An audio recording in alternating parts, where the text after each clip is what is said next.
It's the power of G. What we doing, come and see.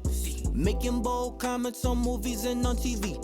Everything magic, ironic, cause he the one. Go subscribe, cause it's easier to show you what's going on. It's the power of G. What's going on, y'all? Since it is Black History Month, I decided to share with y'all some of my favorite Black characters in TV. We've been having a lot of Buffy discourse lately, so I decided to start with the one, the only, the original, Sineya. Now, my baby was the very first Slayer, right? But she didn't choose to be the first Slayer. Literally, these grown men said, we need somebody that can fight the demons. We need someone that can fight off the evil. We could do it, but we're not gonna. We're gonna take a teenage girl. We're gonna tie her up and we're gonna force some demon powers and essence into her and she'll be good to go.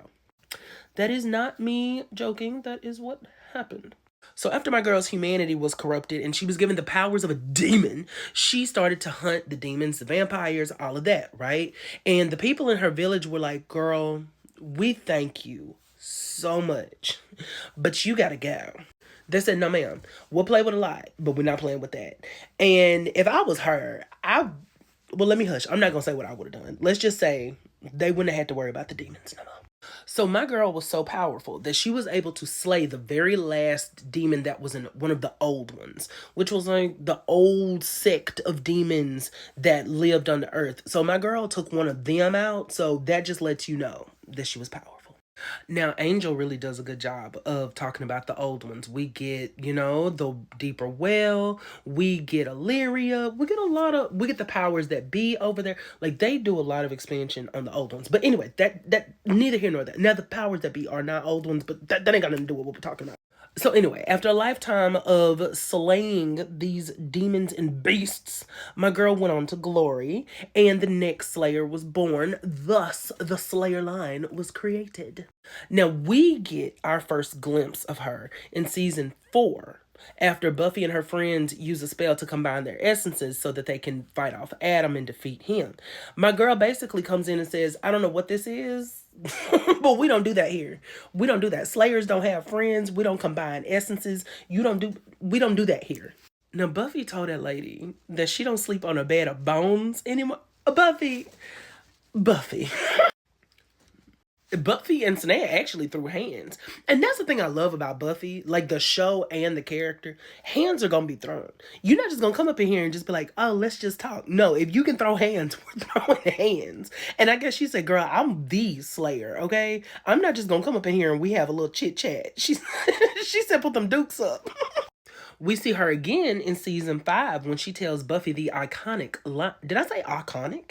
Iconic line, death is your gift. Now, in season 7, my girl comes back once again to tell Buffy, listen, this is going to be cute, okay? This is going to be a cute little fight, but you're not me. You're going to need some help. No, she tells her that, girl, your power is not enough. And, that leads Buffy to have her plan to share her power with the rest of the potential, or the potentials, not the rest, but the potentials. Now, I'm not a person that's really big on needing to know the first in a line of, but I think that for a story like Buffy, it works really well because I think that it shows the progression of the Slayer line, how they have fought, how they have changed and evolved, but still stayed the same in so many different ways. Like, their power is still their power. They are still the one. They are still the one that needs to get things done at the end of the day. But my girl here shows us that, girl, I had to do this by myself. This is how we operate. But I think it also reminds us that she thinks that she has to operate like that because she was literally forced out. The power that she was, I want to say given, but the power that was forced upon her literally upended her life. It completely changed the trajectory of who she would have been, who she was heading towards. So it's like, is it a fair trade-off? That's up to you to decide. I'm going to say no because she lost her humanity. She lost the only home she knew. And she was first in the line of centuries and millennia's worth of young women who were going to lose their life in a never-ending fight. But to some, that may be a worthwhile sacrifice. Although she is another good example of how men can sometimes just be useless because they could have very easily cast a spell on themselves. But they said, no, we're gonna get this teenage girl to do it. I'll leave that up for y'all to discuss in the comments respectfully, because comments will get deleted. But I just wanted to take this moment to give you day one of some of my favorite Black fictional characters. So I will see y'all tomorrow. Bye. What's going on, y'all? So welcome back to day 2 of our Black History Month celebration, where I'm going to be talking about some of my favorite fictional Black characters. Yesterday we covered Sineya, the first Slayer from Buffy. So the first, like literally the first Slayer, not just like the first Slayer we see, the first actual Slayer. So today I thought we would cover Miss Nikki Wood herself. Now, I am going to be using the original actress, a picture of the original actress who portrayed Nikki on the show. There's a very different discussion that I would like to have at a later point about taking a darker skinned actress and replacing her with a light skinned actress. But this video is a celebration of the character, so we are not going to focus on that today. There's also something to be said about the fact that both of the Slayers that Spike was able to take out were women of color, but somehow he fell in love with the white. Anyway. Now, Nikki actually is covered in the Tales of the Slayer series, which is, listen, one day we may have to, I don't know, we may have to figure something out. We may have to go ahead and do that. You know what? This is Black history, baby. This is inspiring me to do more reading. This is inspiring me to do more in-depth research. I stand. Now, with that being said, I have not read all the tales of the Slayers. I have read some of their tales, but not all of them. And Nikki's, unfortunately, is one of the ones that I have not read. Nikki was a Slayer who was active in the 70s in New York. Yes, baby, we get us a Big Apple Slayer. So we're first introduced to Nikki in season 5, when Buffy is really curious about her heritage as a Slayer, what happened to previous Slayers, and of course she goes to Spike because he's the only one known to have taken out 2 previous Slayers. So he gives us some backstory, as much as he could anyway, on Nikki and his fight with her. So in that fight, we see that Nikki is actually a very, very competent fighter, and she had Spike pinned down, but they went through a tunnel, and somehow being in the dark made them completely shit. Anyway, so then Spike, snaps her neck and takes her jacket, because why not? For a while, that's all we really hear of Miss Nikki Wood, until season 7, when we're introduced to Robin, the character of Robin, and it turns out that his mother is Nikki Wood. We get some cute little flashbacks. We get a chance to see Spike and Nikki fighting previous to their first fight, and they're in the rain. It's very cool. I say cool. I mean, it is. It's very cool to see visually. And that's when Nikki tells him the mission is what matters. Okay, I love you, but you're cutting up. Not cutting up, but you just need to accept the fact this is who mommy is. Mommy is a Slayer. Now, in my research, I did see in her story that Nikki was actually pregnant during her cruciamentum. And her watcher was like, this is crazy. We're not doing this. But Nikki said, no ma'am, no ham, no grape jelly jam. I am the Slayer, and this is what I'm going to do. He even put my girl on the run. Her watcher even put her on the run for a while. Even as the Slayer. Like, she took her baby and she left, but the calling was too strong. And she said, I got to do what I got to do. Interestingly enough, Nikki was actually like 21, 22, which was so cool to see the fact that like she was one of those Slayers that made it above that kind of teenagehood. Even though she was still very young, she made it out of her teenage years. That was very sad, to say the least. Nikki does play a big part in season 7, though. Even it's a small big part, but it's a big part. So the first actually takes her form and comes to Robin and says, hey, what's going on? You know that vampire you was fighting with today? That's the one that snapped mommy's neck. Because you have to remember that the first was messing with everybody. The first was literally trying to use Spike to get done what it needed to get done. And it was just messing with everybody's mind that it could possibly get its hands on. We then see Robin trying to get revenge on Spike for, unaliving his mother. And it doesn't work, and Spike lets Robin live. Lets him live while wearing his dead mother's coat. Yeah. or whatever else aside, I actually love the character of Nikki. I love like reading about her because I think she's such a different character, and I think that really showcases how different the Slayers are. And that yes, they have this shared calling, yes, they have these shared powers, but they're still their own individual people. They have their individual lives, individual struggles. And Nikki is like being pregnant. Girl, we ain't ever thought about Buffy getting pregnant. We ain't never thought about Faith getting pregnant. We never in our lives. And so I just love the fact that even though I hate that Nikki had a child that she, could not raise, I still feel like that particular thing is more of a Slayer issue where I would imagine that most Slayers would be scared to have children if they even thought about it. You know what I mean? Like, because they're so young, they really aren't even thinking about kids. So I can imagine that that's not something that they just actively go for.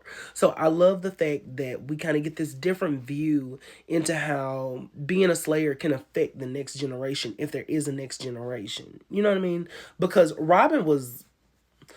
Robin didn't know what to do with himself, okay? Robin was raised by his mother's watcher, and he actually kept the bag. We were talking about this, I think, during our live, where he actually kept the bag that had all the little tools and instruments and things in them that could summon forth the portal to get more power and talk to the shadow men and all of that.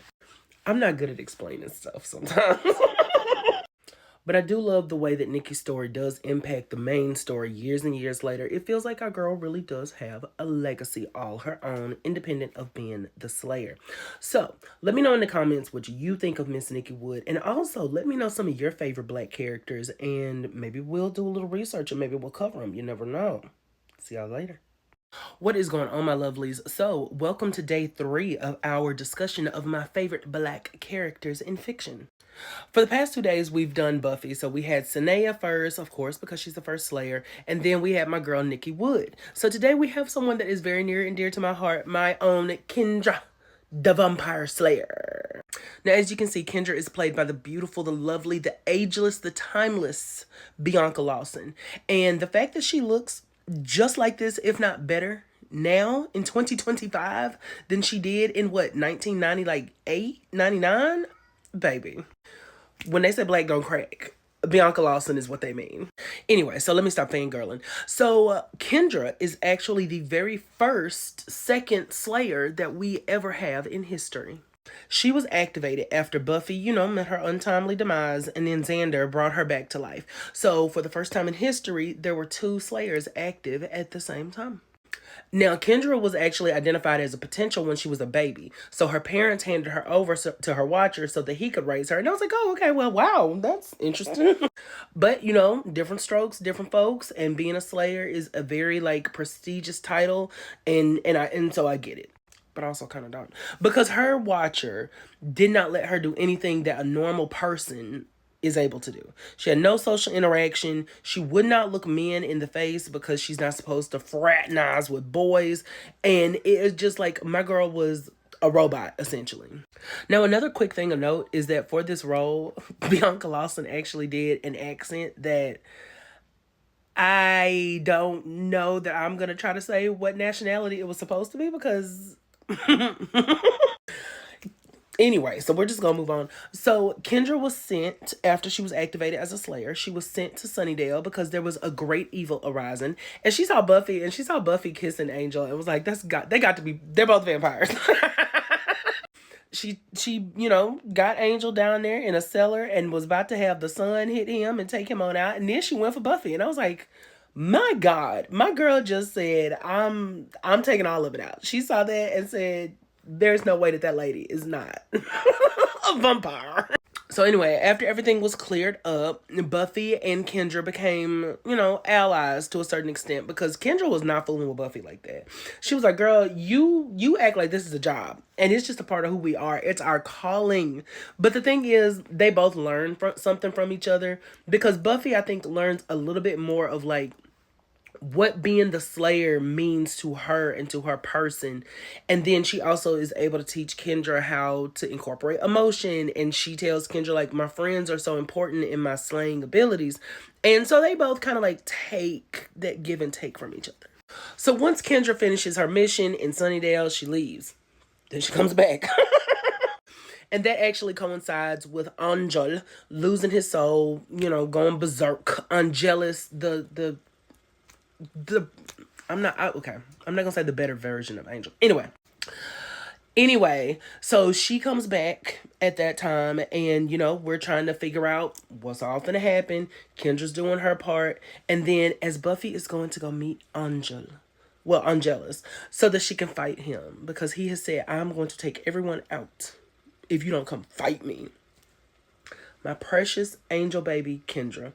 First off, I do want to go back real quick and just say that at one point, Kendra says, "That's my favorite shirt. That's my only shirt." And I don't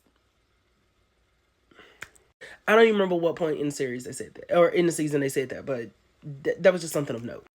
Anyway, so as Buffy is getting ready to go off, my girl here gives her Mr. Pointy. That's why I chose this picture. Mr. Pointy is actually Kendra's favorite steak. She says it's her lucky steak. So that means she does have some emotion. She has some attachment. She gets it in where she can fit in. And she gets, that happy place where she can find it. Unfortunately, while Buffy is gone, Drusilla attacks. Drusilla fights Kendra one-on-one after a group attack. And she is able to hypnotize our girl and take her on out.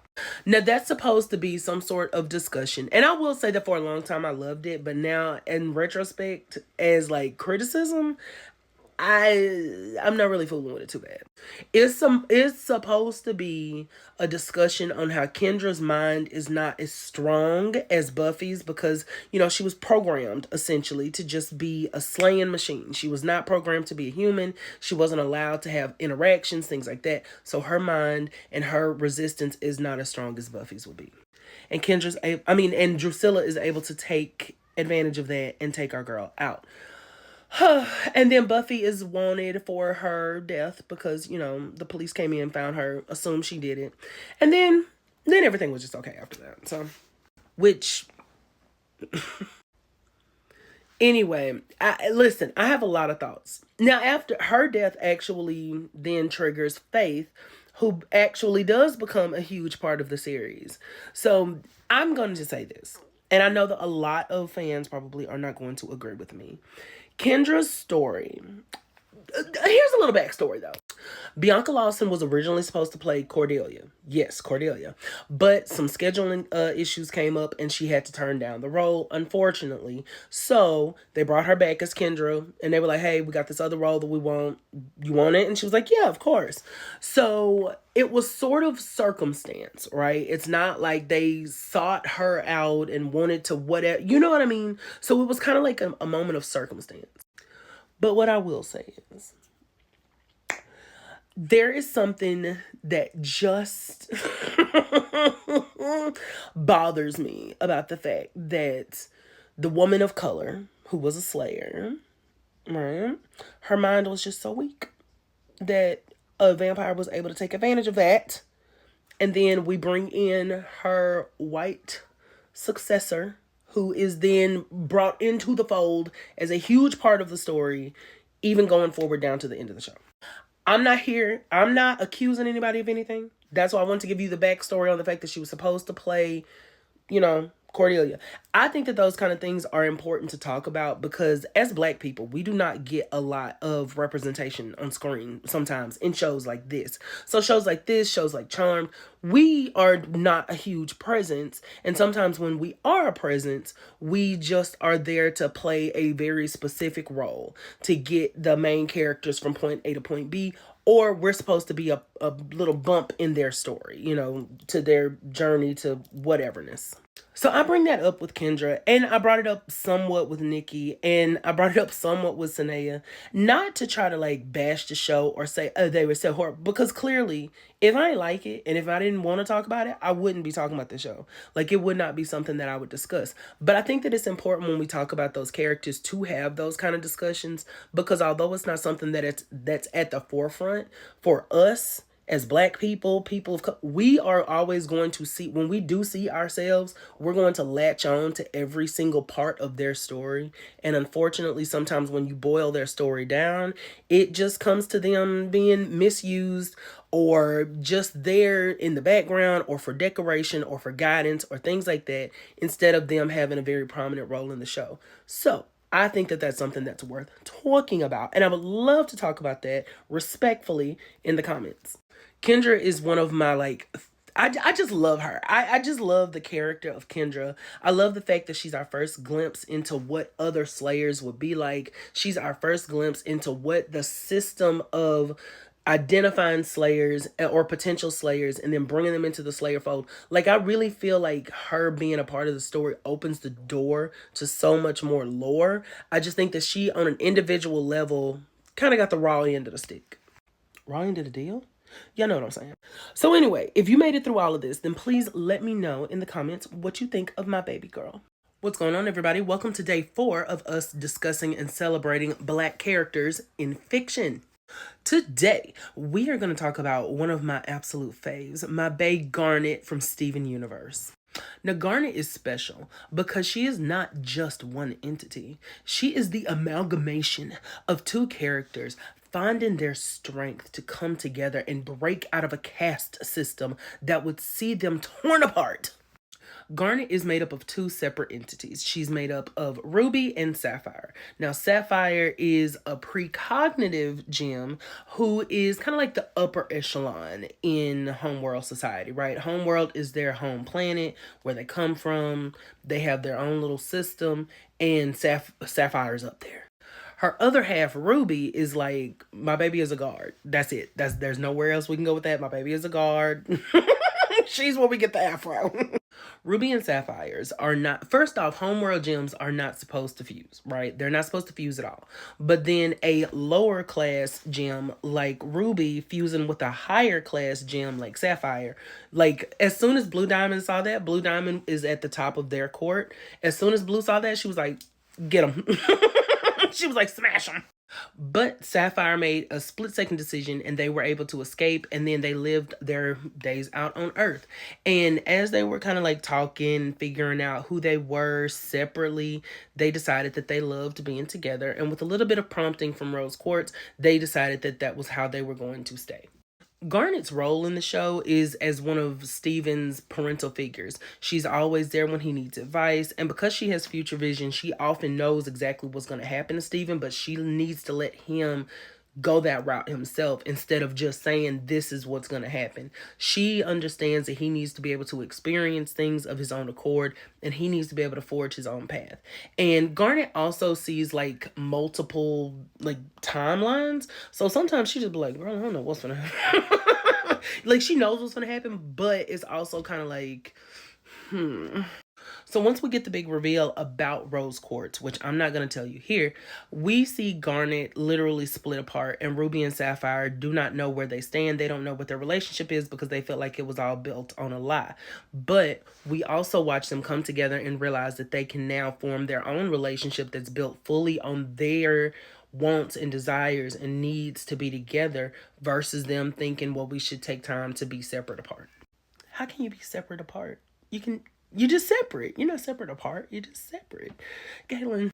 Anyway, what I love the most about Garnet is how cool, calm, and collected she is, but that she also does have her own emotions and her own baggage, her own things that she's dealing with. And she's the one that the team always looks to because she is the one that typically can keep herself together, figuratively and literally. Pearl is, Pearl is type A, and sometimes type A doesn't get us what we need, and then Amethyst is Amethyst.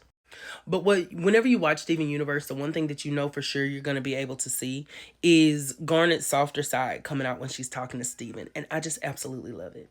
Garnet is actually voiced by the lovely, the beautiful, the incredible Estelle, and I think she is the perfect voice actress for this character because she just has this cool calmness to her, and when she speaks it's very direct, but it's also very soothing. Like, even if she's telling you that you low-key cutting up, she's also telling you in a way that you can receive. So I love this character. Another thing I love about Garnet is, baby, when she pulls those gauntlets out, it's time to box. Like, the thing about Garnet is she, when the time comes to box, she's going to box, and she's so skillful and she knows exactly what she's doing. But her aim is always to complete the mission with as much efficiency as possible. Like, she's not one of those people that's just trying to do X, Y, and Z and just cut up as much as she can. She just wants to get it done. And me personally, although I'm an adult and was an adult when I started watching the show, when the show came out, I can see absolutely how it would be amazing to be able to see a black character with this afro, right? Like, that's my favorite part about Garnet too, is her afro. Is she looks black. Like, they're not trying to water anything down, and a little black child could watch that show and they can find a piece of themselves there, and this character is not angry and mad and rushing and whatever else. They're always very collected, and I think that that's important for us to see, that we can be collected. We are not animals. So let me know in the comments if you have seen Steven Universe, if you like Steven Universe, and I can't wait to see what you say. Bye. We got the power. We got the power.